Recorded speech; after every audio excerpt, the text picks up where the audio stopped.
From the book of Job.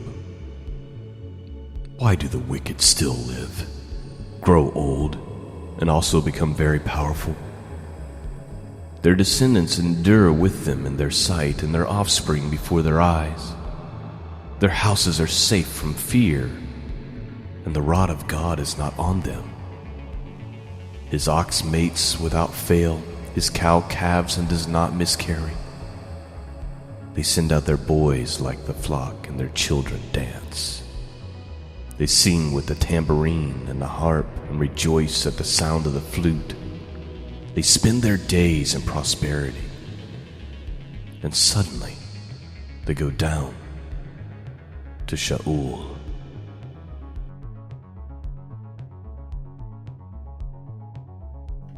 Greetings, my friends, and welcome back to the broadcast. I'm Shawn. Website can be found scriptureandprophecy.com. That's where you go to find the archives, and that's where you go to support this mission of truth. Thanks for joining me this morning. Those verses from the book of Job. By the way, the book of Job, we did a complete study on the book of Job not long ago. So if you're new to the podcast, go to the archives and look for that study. It's made a difference in a lot of people's lives. I've gotten a lot of feedback on that. The subtitle of the study is "Why Do the Godly Suffer?" So go check that out. But an interesting phrase you find in the 21st chapter, Job's like, "Why do the wicked grow old in their wickedness?" They grow old, they become powerful, they have children, there seems to be no reason for them to ever be afraid. God clearly isn't disciplining them or judging them. Like, what's going on with this? Their children dance. They spend their days in prosperity. That is a struggle, isn't it? You know, one of the biggest complaints that you hear when you're trying to witness to somebody is, well, if there is a God and God is good, then why is it that evil prospers? Why isn't he doing anything about some of the most horrific and gross offenses in the world? And I certainly struggle with that at times. It's like, Lord, where are you? We're literally being poisoned from every angle, like all of humanity, from the air, from the food, from the ground. Where is Lord? Where is God? Why is it that a handful of wicked people get to control the entire earth and do all this terribleness to billions? How is it that a handful of people get to deceive the world? Like, you know, one of the biggest things that's going on is deception. Being deceived through pharmakia, through poisoning, as I like to call it. Being deceived through the media and the social media and just all the things they do to manipulate society and control thought and create this hype. Why do the wicked prosper? Why do a handful of pervert billionaires get to rule the world? Why is that? Why is nothing done about it? Interestingly enough, Job says this, so you get to... Let me just read this to you real quick. It's only 5 verses. 2, 3, 4, 5, 7 verses. Listen closely again. Open up your hearts, because the thing he says to close this thought is important. Why do the wicked still live, grow old, and also become very powerful? Their descendants endure with them in their sight, and their offspring before their eyes. Their houses are safe from fear, and the rod of God is not on them. His ox mates without fail, his cows calves, and do not miscarry. They send out their boys like the flock, and their children dance. They sing with the tambourine and the harp, and rejoice at the sound of the flute. They spend their days in prosperity, and suddenly they go down to Sheol. Suddenly they go to the grave, the King James says.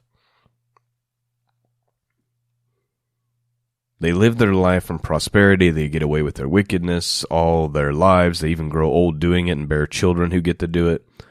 But at the end, where do they go? This is the part that we struggle to wrap our minds around, because wrapping your mind around eternity is very difficult. They get their short time here, and it is short. What is 80 years? Or 90? Or 120? What is that? Let's just go with 120. What is 120 years compared to forever never ending?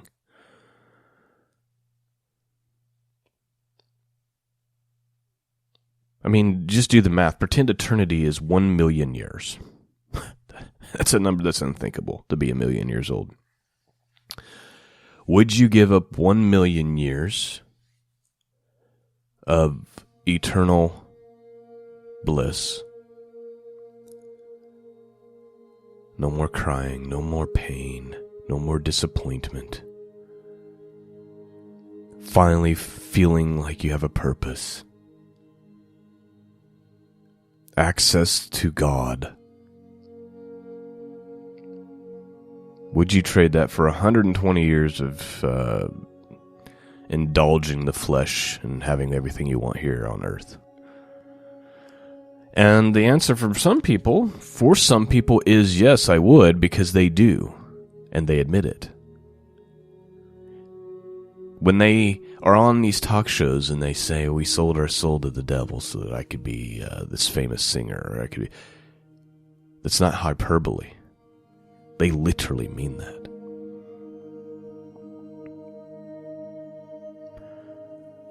Why do they get to prosper, and why do we still have to deal with them? Well, I believe that there's an answer.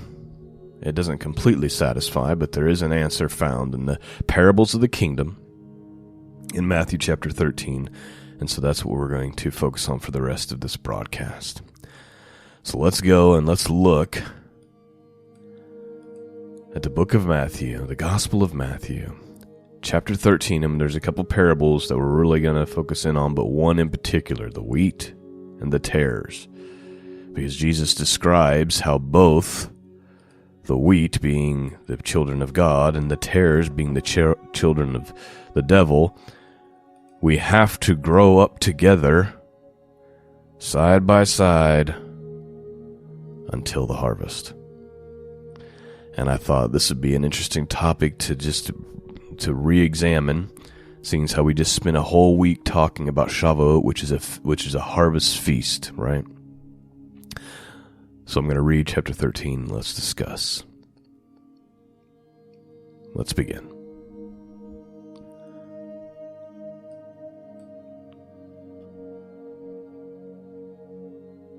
On the day that Jesus had gone out of the house and was sitting by the sea, and large crowds gathered to him, so he got into a boat and he sat down, and the whole crowd was standing on the beach. And he told them many things in parables, saying, Behold, the sower went out to sow. And as he sowed, some seeds fell by the road, and the birds came and ate them up. Others fell on rocky places where they did not have much soil, and they sprang up immediately because they had no depth of soil. But after the sun rose, they were scorched, and because they had no root, they withered away. Others fell among the thorns, and the thorns came up and choked them out. But others fell on good soil and yielded a crop, 100, some 60, some 30 times as much. The one who has ears, let him hear. And the disciples came up and said to him, Why do you speak to them in parables? And Jesus answered, To you it has been granted to know the mysteries of the kingdom of heaven, but to them it has not been granted. For whoever has, to him more shall be given, and he will have an abundance, but whoever does not have, even what he has shall be taken away from him. Therefore I speak to them in parables, because while seeing they do not see, and while hearing they do not hear, nor do they understand. And in their case, the prophecy of Isaiah is being fulfilled, which says, You shall keep on listening, but shall not understand. You shall keep on looking, but shall not perceive. For the heart of this people has become dull. With their ears they scarcely hear, and they have closed their eyes. Otherwise they might see with their eyes, and hear with their ears, and understand with their heart, and return, and I would heal them. But blessed are your eyes because they see, and your ears because they hear. For truly I say to you that many prophets and righteous people long to see what you see, and did not see it, and to hear what you hear, and did not hear it. Listen to the parable of the sower. When anyone hears the word of the kingdom and does not understand that, the evil one comes and snatches it away, what has been sown in his heart. This is the one sown with beside the road. The one sowed on rocky places. This is the one who hears the word immediately and receives it with joy. Yet he has no root in himself, but is only temporary. And when the affliction or the persecution occurs because of the word, immediately he falls away. Please note, so Jesus is explaining this first parable, right? What is taking place here? I've known a lot more of these types than any other. Not the one where the evil one comes and snatches away what has been sown, but the second one where the seed falls on rocky ground, it springs up really quickly, but then the sun scorches it, and Jesus says this is what's happening. The one sowed on the rocky place, this is the one who hears the word and immediately receives it with joy, right? Like, oh yes, I can have salvation, I'm so happy. Yet he has no root in himself. This is only temporary.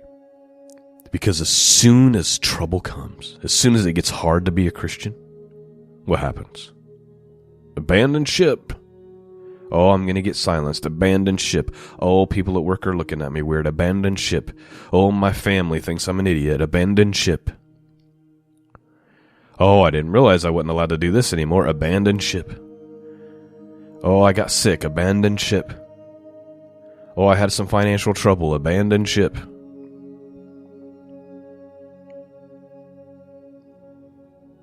He has no root in himself, but is only temporary. And when affliction or persecution occurs because of the word, like when as soon as it starts to cost you something to be a Christian, what happens?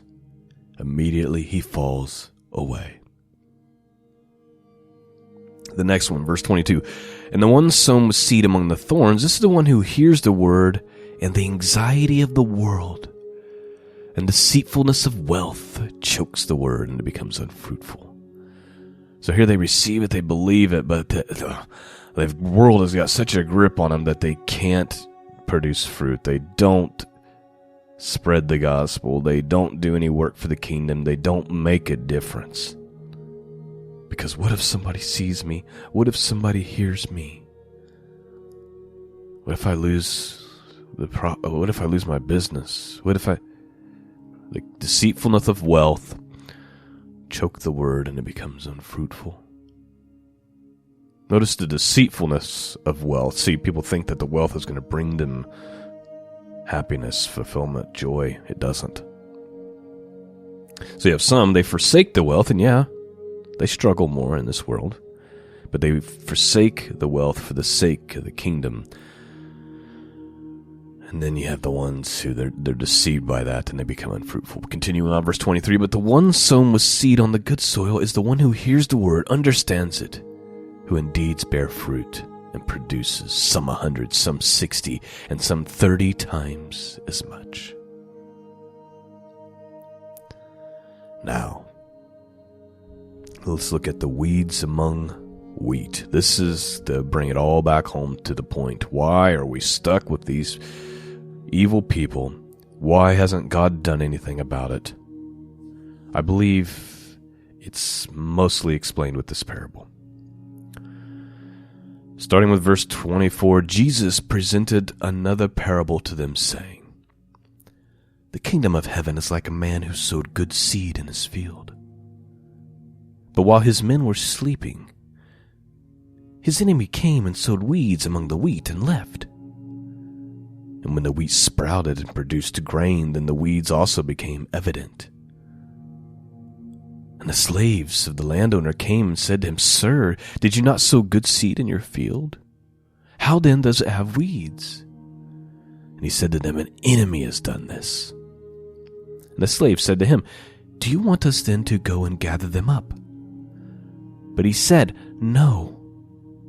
While you are gathering up the weeds, you may uproot the wheat with them. Allow both to grow together until the harvest. And at the time of the harvest, I will say to the reapers, first gather up the weeds and bind them in bundles to burn them, but gather the wheat into my barn.'" All right. So you have seed being sown. But then when it starts to sprout, it's noticed that there's weeds intermingled right with them. And the workers, they come to the master and they're like, "Do you want us to pull the weeds?" And he's like, "No, do not pull the weeds, because when you pull the weed, you pull the fruit with it." And we've talked about this on this broadcast. If you've ever done a garden, especially when it's first growing and the weeds are, if you pull those weeds up, the good plant comes up too, right? Like all the soil in that area just comes up because it hasn't had time to really get rooted in there. Think about, people might say, "Hey, why hasn't America been severely judged?" Well, I think it will be, along with many other nations who have gone astray. The whole world has gone astray, but we'll just use America as the example because it's one of the most obvious right now. Well, if God drops, fire and brimstone from the sky right now, it doesn't just hurt the wicked, does it? It would also destroy his own.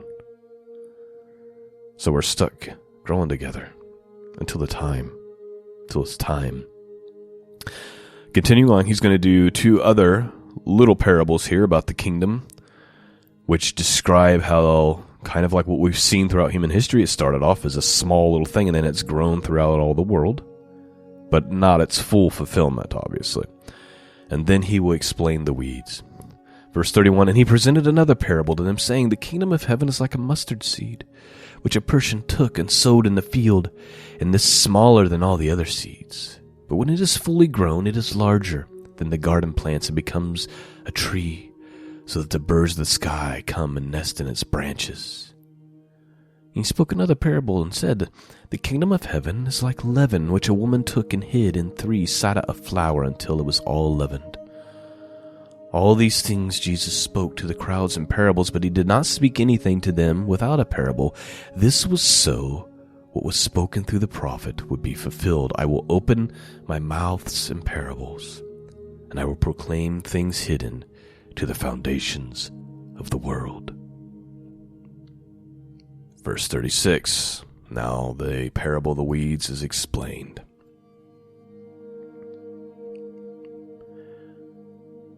Then he left the crowds, and he went into a house, and his disciples came to him and said, "Explain to us the parable of the weeds of the field." And he said, "The one who sows the seed, the good seed, is the Son of Man, and the field is the world. And as for the good seed, these are the sons of the kingdom. And the weeds are the sons of the evil one. And the enemy who sowed them is the devil. And the harvest is the end of the age, and the reapers are the angels." Okay, so he's breaking this down. The good seed, the good plant, that's the children of God. The one who sows them is Messiah himself, God himself. The bad seed is the children of the devil. The one who sows them is the devil, is the evil one. The harvest time is the end. And those who reap, who gather the harvest, are the angels. Verse 40, so just as the weeds are gathered up and burned with fire, so it shall be at the end of the age. The Son of Man will send forth his angels, and they will gather out of his kingdom all stumbling blocks, all those who commit lawlessness. And they will throw them into the furnace of fire. In that place there will be weeping and gnashing of teeth. Then the righteous will shine forth like the sun in the kingdom of their Father. The one who has ears, let him hear. And that's where we're going to close today. Right now, we're all growing together. And yeah, the wicked prosper, and they grow old in their wickedness. They get away with it. The rod of God is not on them, just like Job said. That is the reality. You just look around, you can see it for yourself. But the children of God are the ones who are going to inherit the earth for all eternity. And I believe we're getting close to harvest time. I believe the world has become almost to its fullness, and there's going to be a great separation. Just like there's a separation of the sheep and goats, right? There's going to be a separation of the wheat and tares. God knows which plant belongs to him. He's going to send his angels. They're going to gather the good into the barn. That's eternity. Gather the bad into the fire. That's hell.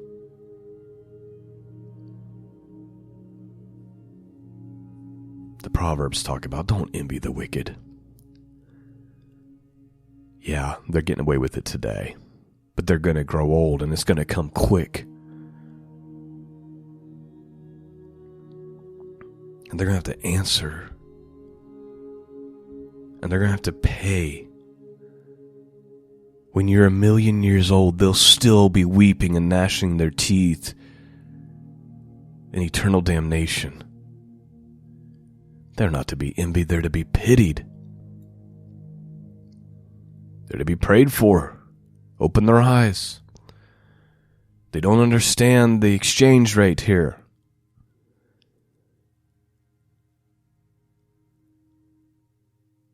We should grieve for them. They don't know God.